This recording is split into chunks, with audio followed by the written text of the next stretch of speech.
அவுல் பக்கீர் ஜெயினுலாப்தீன் அப்துல் கலாம் 1931ஆம் ஆண்டு அக்டோபர் 15ஆம் தேதி பாம்பன் தீவில் உள்ள ராமேஸ்வரம் புனித யாத்திரை மையத்தில் ஒரு தமிழ் முஸ்லிம் குடும்பத்தில் பிறந்தார். அவரது தந்தை ஜைனுலாப்தீன் ஒரு படகு உரிமையாளராகவும் உள்ளூர் மசூதியின் இமாமாகவும் இருந்தார். அவரது தாயார் ஆஷியம்மா ஒரு இல்லத்தரசி. அப்துல் கலாமின் கல்வி பயணம் அவரது சொந்த ஊரான ராமேஸ்வரத்தில் தொடங்கியது. அவர் ஸ்குவாட்ச் மேல்நிலைப் பள்ளியில் பயின்றார், இது அவரது ஆரம்ப கல்வியில் குறிப்பிடத்தக்க பங்கை கொண்டிருந்த உள்ளூர் பள்ளியாகும்.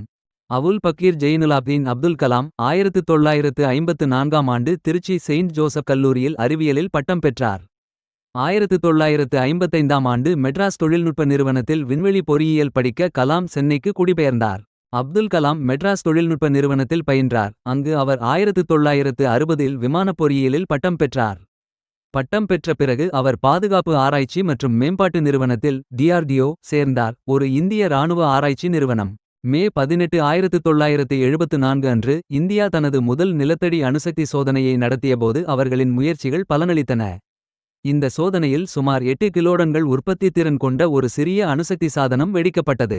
பாலிஸ்டிக் ஏவுகணை மற்றும் ஏவு வாகன தொழில்நுட்பத்தை மேம்படுத்துவதில் அவர் ஆற்றிய பணிகளுக்காக அவர் இந்தியாவின் ஏவுகணை நாயகன் என்று அழைக்கப்பட்டார். ஆளும் பாரதிய ஜனதா கட்சி மற்றும் அப்போதைய எதிர்க்கட்சியான இந்திய தேசிய காங்கிரஸ் ஆகிய இரு கட்சிகளின் ஆதரவுடன் 2002இல் கலாம் இந்தியாவின் ஜனாதிபதியாக தேர்ந்தெடுக்கப்பட்டார். அவர் மக்கள் ஜனாதிபதி என்று பரவலாக குறிப்பிடப்பட்டார். IIM ஷில்லாங்கில் விரிவுரை ஆற்றிக் கொண்டிருந்தபோது 83 வயதில் ஜூலை 27 2015 அன்று கலாம் திடீரென மாரடைப்பால் சுருண்டு விழுந்து இறந்தார். இறுதிச் சடங்கில் ஆயிரக்கணக்கானோர் கலந்து கொண்டனர். விங்ஸ் ஆஃப் ஃபயர் ஒரு சுயசரிதை டாக்டர் APJ இன் நன்கு அறியப்பட்ட புத்தகம். 2020 அல்லது கனவுகள் நிறைந்த பட்டியலை நேரடியாக குறிப்பிடவில்லை, ஆனால் அது வளர்ந்த இந்தியாவுக்கான கலாமின் பார்வை மற்றும் நாட்டின் ஏவுகணை திட்டத்தில் அவர் செய்த பங்களிப்புகளை பற்றி விவாதிக்கிறது.